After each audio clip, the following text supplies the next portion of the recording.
Are you mad? Why did you kiss me in front of her? What if she saw us? I said, afraid and angry. Because I wanted to. She's my friend. I'll make sure she doesn't say anything. I promise she wouldn't say anything, replied my then girlfriend. This was a conversation that took place in 2010 in my university room in Yaoundé, Cameroon. Our relationship was a guarded secret. We could only express ourselves behind closed doors, largely due to the anti-LGBT laws and violence against members of the LGBT plus community. She wasn't my first girlfriend, but she was the first that was so bold and so open. Actually, I recall ending the relationship on the grounds of not wanting anybody to find out.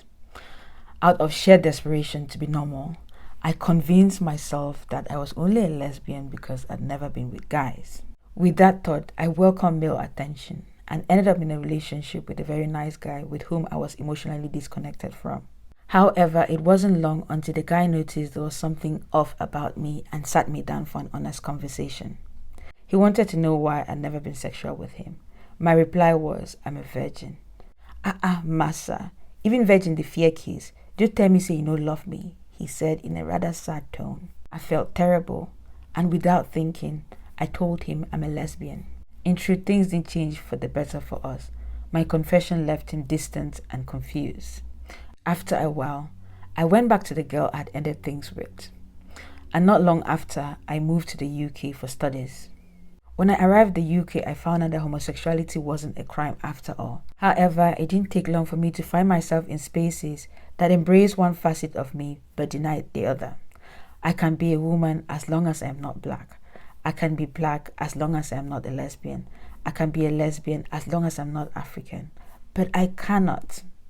You can say that being African has always come naturally to me. I've always been African. Cameroonian to be more specific. It's relatively easy to trace my ancestry where I come from. Were we sitting in an auditorium in Cameroon or in a hall in Cameroon, I would most likely tell my audience that I'm from a tribe called So, born in Jackery to be exact. On the other hand, 10 years ago, I would most certainly never have identified as black. Just like Chimamanda speaking of being black in the US. I wasn't black until I moved to the UK. I became black in the UK. Growing up in Cameroon, I didn't think about race because I didn't need to think about race. Those were the good old days. I must say that it didn't take long for blackness to find me as soon as I arrived here. There were voices loud and clear, telling me who I am, reminding me of the skin I did work in. One of my very first memories of being black in the UK was on this day. I was in the first bus, at least that's what they used to call it back then. I hadn't been in the country for up to 6 months. I came to study a degree in microbiology, by the way. So back to the bus. There was a group of teenage white girls sitting on the row behind me. I didn't pay them any attention until I became the focus of their senseless behavior. For some reason, decided to start taunting me. In addition to calling me racial slurs, which I won't repeat in polite company, one of them pulled my wig off and they all started giggling. Obviously, the incident left me pretty shaken up, but what shocked me was the inaction of other passengers on the bus. I am certain that 3 or 4 people saw what was happening on that bus, but I couldn't comprehend why they would watch me go through such racist treatment without intervening. This experience was a learning curve for me because I had a communal upbringing, which is very much different from the individualistic society that I now live in.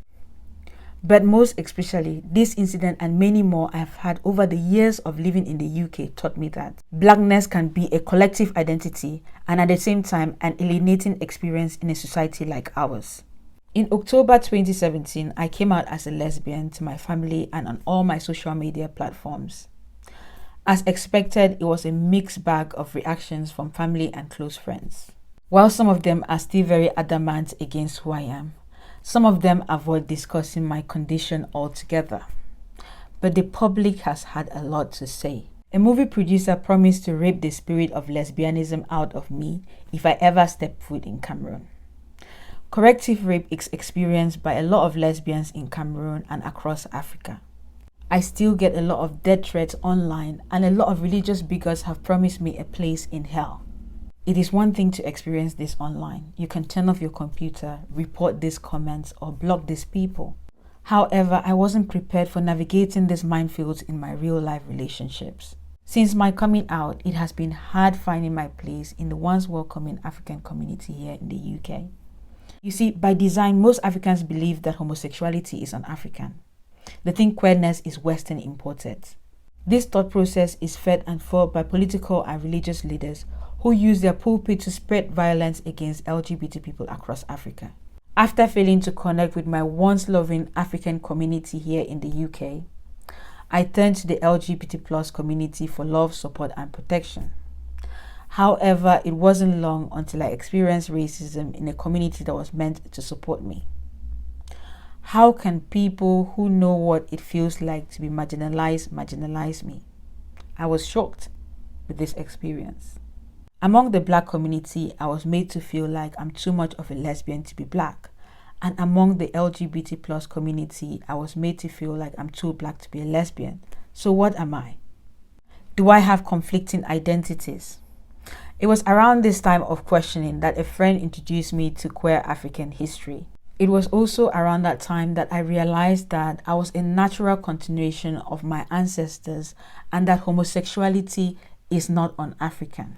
Both erotic and non-erotic same-sex relationships were registered across different ethnic groups in Africa before colonization.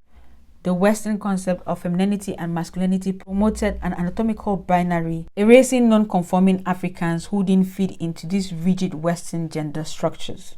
For example, during the pre-colonial era, feminine men of the Lgbt tribe, which is partly present-day Uganda, were socially treated as women and could marry men. However, Britain came in through colonization and declared carnal knowledge a crime against the order of nature, introducing anti-sodomy laws. Today, homosexuality is punishable by life imprisonment in Uganda. In the Dagaba tribe of Ghana, gender was based on energy rather than sexual anatomy. It is safe to say that homosexuality is interwoven in Africa's fabric.